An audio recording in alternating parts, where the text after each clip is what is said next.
बिस्मिल्लाहिर्रहमानिर्रहीम। अस्सलाम से मैं इकबाल इंजुआ। नाज़रीन, हमारे मुल्क में एक छोटे लेवल से थाने से या अपना जो हल्का है वहाँ से लेकर मुल्क की जो टॉप ब्यूरोक्रेसी है, ये मुल्क का जो टॉप ओहदा है, वज़ीर आज़म है, सदर है, इसके बीच में बेशुमार ऐसे इदारे आते हैं। इसमें अदलिया आती है, इसमें जजेज़ आते हैं, इसमें ब्यूरोक्रेसी आती है, इस्टेब्लिशमेंट आती है, यूनिवर्सिटीज़, कॉलेजेस, स्कूल, डॉक्टर्स, ये सारे इस दोनों ओहदों के बीच में आते हैं। यानी चपरासी से लेकर तो टॉप लेवल का जो हमारा ओहदा है इस मुल्क का, वहाँ तक। अब इस मुल्क का अलमिया देखें कि ये सारे लोग 60 साल तक सर्विस करते हैं इस मुल्क के अंदर मुख्तलिफ़ इदारों में। पुलिस वाला है, SHO है, SP है, DSP, IG, DIG, डिस्ट्रिक्ट जो मजिस्ट्रेट है वो हो गया, DC हो गया, AC हो गया, फिर उससे आगे जाएं हमारे सियासतदान हो गए। ये इस मुल्क के अंदर 60 साल तक अपने आप को ये कहते हैं कि सर्विसेज दे रहे हैं, और जब ये रिटायर होते हैं तो इनको बड़ी शान और शौकत के साथ एजाज़िये दिए जाते हैं, इशाइये दिए जाते हैं, और ये कहा जाता है कि इन्होंने मुल्क की बड़ी खिदमत की है और इस खिदमत के एजाज़ में इनको ये एजाज़िये और ये इशाइये दिए गए। लेकिन हैरत की बात ये होती है कि वो जो खिदमत उनने इस मुल्क की, इस खित्ते की, इस इलाके की, इस गाँव की, इस महल्ले की खिदमत की होती है, वो खिदमत कहीं नज़र नहीं आती।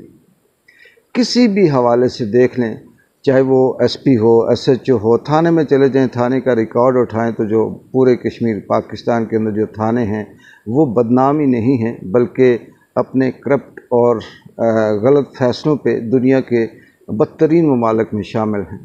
और जब वो रिटायर होते हैं तो उनको खिदमत के तौर पर एजाज़ दिए जाते हैं।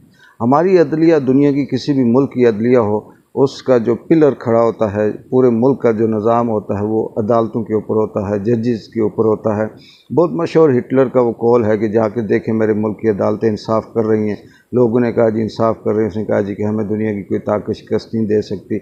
एक दो वक्त तक ये सारा ये जो था अल्फाज, ये जो सेंटेंस था, ऐसे ही लगता था, लेकिन 15 माह से ये लगा कि वाकई ये सेंटेंस सही है। जिस मुल्क की अदलिया ठीक हो उस मुल्क में दुनिया की कोई ताकत किसी को शिकस्त नहीं दे सकती।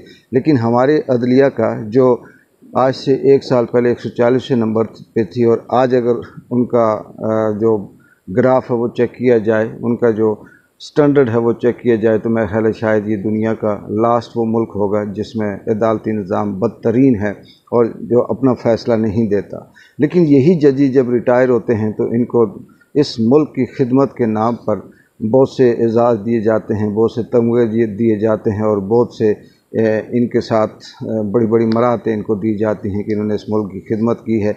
लेकिन बदकिस्मती ये है कि वो खिदमत नज़र नहीं आती कि कौन सी वाली इन्होंने खिदमत की है। जो इनकी ड्यूटी थी, जो इनका मनसब था, वो इन्होंने नहीं किया। इंसाफ का ये हाल है। अदालतों के अंदर गरीब का जो साथ जुल्म होता है वो सरेआम सबको पता है। आजकल तो मुल्क का सारा कुछ निज़ाम ही उलट पुलट है, सत्यानाश हुआ है, लेकिन फिर भी इनको ये कहा जाता है कि इन्होंने बड़ी खिदमत की। दूसरे नंबर पे अगर हम आ जाएं तो हम ये कहें जी कि ये प्रोफेसर है, ये कॉलेज के अंदर ये प्रिंसिपल है, ये स्कूल है, ये फ़लाँ है, ये लोकल महल्ले के से लेकर बड़े से बड़े मुल्क की सतह पर ये कहा जाता है कि जी इसने तालीम के मैदान में बहुत बड़े कारनामे सर अंजाम दिए और बड़ी खिदमत की है इसने इस मुल्क के अंदर, और इसे एजाज़ दिया जाता है, ये रिटायर हो रहा है।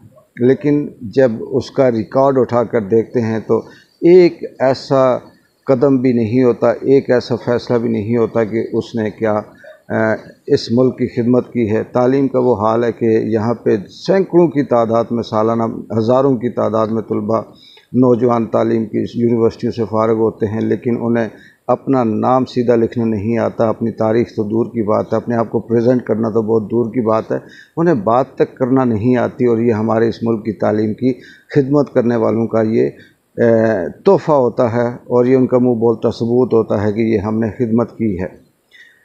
आगे आ जाएं तो इसी तरह से हम जो हमारे वकला हैं, हमारे जो डॉक्टर हैं, और हमारे जो इदारे हैं अद्वियात के हवाले से, उनकी भी इसी तरह से कहा जाता है इन्होंने बड़ी खिदमत की। और अगर हम सियासतदान की बात करें तो हमारा जो वज़ीर ख़ारजा है, जिसका काम ये है कि पूरी दुनिया में पाकिस्तान की या किसी भी मुल्क के जो ताल्लुकात होते हैं अपने पड़ोसी मुल्कों के साथ कैसे रखने हैं, कौन सी पॉलिसी को किस तरह से बेहतर बनाना है। अगर हम पाकिस्तान की बात करें तो हमारे पाकिस्तानी दुनिया भर में किन किन मसाइल का शिकार हैं, उस पे उनका क्या बेहतरी की है उन्होंने। और जो हमारे इनलीगल या मुश्किल में दूसरे मुल्कों में पाकिस्तानी फंसे हुए हैं किसी न किसी हवाले से, उस पे इन्होंने क्या इनिशिएटिव लिया, वो भी सारा आप सबके सामने है। और ये कहा जाता है जी कि इन्होंने मुल्क की बड़ी खिदमत की है। और मुल्क का जो आम शहरी है, जो आम दूसरे मुल्क के अंदर पाकिस्तानी है, और पाकिस्तान का जो पासपोर्ट है उसकी जो इज़्ज़त है वो ये है कि उससे कोई दो आँख भाता नहीं है और कोई उसकी इज़्ज़त नहीं है। ये इनकी खिदमत होती है और इनकी खिदमत का मुंह बोलता सबूत होता है। जब मरते हैं या रिटायर होते हैं तो इनको एजाज़ दिया जाता है। इसी तरह से साफ़ियों की बात करें तो पाकिस्तान के अंदर बैठे हुए बड़े बड़े टाइकून टाइप के साफ़ी जो अपने आप को ये समझते हैं बहुत बड़े दानिश्वर हैं, हमारे कहने से ये तब्दीली आ जाती है। उनका काम सिर्फ कलम फरोशी के अलावा, उनका काम झूठ बोलने के अलावा, उनका काम चापलूसी करने के अलावा, उनका काम पैसे लेकर एक लाइन बोलना लिखने के अलावा उनकी कोई हक़ और सच पे कोई बात नहीं होती। गरीब पे कोई बात नहीं करते, नाइंसाफ़ी पे कोई बात नहीं करते, जुल्म के ख़िलाफ़ कोई बात नहीं करते, कानून के ख़िलाफ़ जो काम हो रहा होता है, आइन के ख़िलाफ़ जो काम हो रहा था उस पर कोई बात नहीं करते। और बाद में ये कहते हैं कि जी हमने सहाफ़त के मैदान में ये हम खिदमात की हैं और इसके बदले में उन्हें ये एजाज़ दिया जाता है, कभी तमग़ाए जुर्रत और कभी तमग़ाए बसालत और कभी कोई एजाज़ और कभी कोई तगमा दिया जाता है और ये कहा जाता है इन्होंने खिदमत की है। लेकिन कर वो सब सारा कुछ सारी ज़िंदगी अपने इस मनसब के ख़िलाफ़ कर रहे होते हैं, चंद एक लोगों को खुश करने के लिए झूठ शूठ बोल कर और अपने आप को वहाँ बरकरार रखते हैं। आगे आ जाते हैं इसकी इसी तरह से जो पुलिस है वो हो गई, ये जो हमारी इस्टेब्लिशमेंट है वो भी इस मुल्क के जिसका जो मनसब है उससे वो हट के काम करते हैं और ये कहते हैं कि हमने बहुत खिदमत की। अब एक पहलू ये है और इसका दूसरा पहलू देखते हैं कि इस मुल्क के लिए जो खिदमत करते हैं, जो झंडा बुलंद रखते हैं। अगर साइंसदान की बात करें तो डॉक्टर अब्दुल कदीर खान ने कोई शक नहीं है कि इस मुल्क के लिए खिदमत की है और उसका अंजाम क्या हुआ ये आपके सामने है।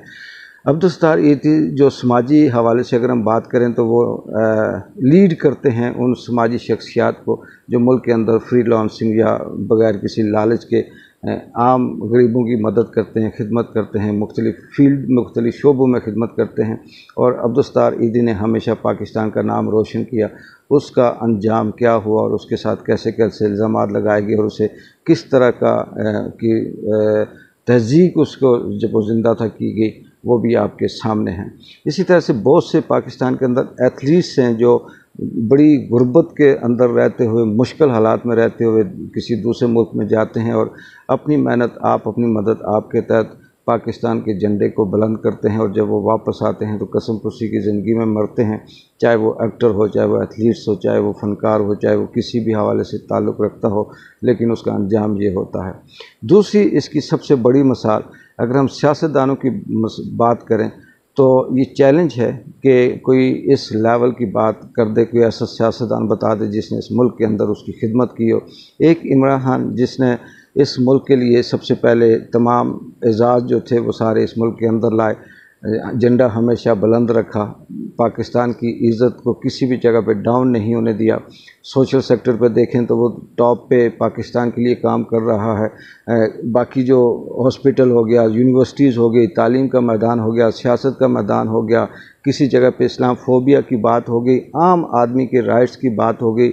सऊदीया के अंदर जो पाकिस्तानी फंसे हुए थे लाकानूनी तरीके से वहाँ पे थे, उनके हवाले से बात होगी। दुनिया में जब उसने बात की कि जो गरीब मुल्कों का अलमिया है वो ये है कि गरीब मुल्क का सरमायादार वहाँ से पैसे कमाता है और मनी लॉन्ड्रिंग में यूरोप लेके आता है। पूरी दुनिया के गरीब मुल्कों की उसने जब आवाज़ उठाई और फिर अपने मुल्क के अंदर उसने एक पैसा भी मनी लॉन्ड्रिंग नहीं किया, जो कुछ कमाया इस मुल्क के लिए किया, खिदमत की इस मुल्क की इज़्ज़त को ऊपर करने के लिए, इस मुल्क के झंडे को बुलंद करने के लिए उसने अपनी ज़िंदगी के 70 साल लगाए और उसका अंजाम इस मुल्क में क्या हो रहा है और किस तरह से उसकी इज़्ज़त की जा रही है, ये भी आपके सामने है। दूसरे नंबर पर ज़ुल्फ़िकार अली भुट्टो ने भी सॉवरेंटी, खुद मुख्तारी और खुददारी की बात की थी, उसका अंजाम क्या हुआ वो भी आपके सामने है। कायद आज़म जिन्होंने जद्दोजहद करके इस अंग्रेज़ों के साथ वकालत की और इस खित्ते को अलग करने में, मुसलमानों को ये मुल्क दिलवाने में अपना रोल, अपना किरदार अदा किया, उनके साथ क्या हुआ वो आपके सामने है। तो इससे ये लगता है कि जो इस मुल्क को लूटते हैं, नोचते हैं, खाते हैं, बर्बाद करते हैं, अपने मतलब की खातिर इस्तेमाल करते हैं, उनको मुल्क का वफ़ादार और उस मुल्क की खिदमतगार के तौर पर उसे एजाज़ दिया जाता है। और जो इस मुल्क के झंडे को, इस मुल्क की सॉवरेंटी को, इस मुल्क की खुददारी को, इस मुल्क की खुद मुख्तारी की आवाज़ उठाता है, जो इस मुल्क के आम आदमी की बात करता है, जो इस मुल्क के गरीब की बात करता है, जो इस मुल्क के अंदर रूल ऑफ लॉ की बात करता है, उसको गद्दार और इस मुल्क का बदतरीन शख्स कहकर या सलाखों के पीछे बंद कर दिया जाता है, या उसकी आवाज़ को दबाकर हमेशा के लिए उसे इबरत का निशान बना दिया जाता है। यह हमारे इस मुल्क का अलमिया है कि खिदमत करने वाले का अंजाम क्या है और यहाँ इस मुल्क को लूटने वाले का अंजाम क्या है। अगर ये सिलसिला यहीं इसी तरह से चलता रहा तो फिर इस मुल्क का अल्लाह ही हाफ़िज़ है। इकबाल जिंजो को इजाज़त दें। अल्लाह हाफ़िज़।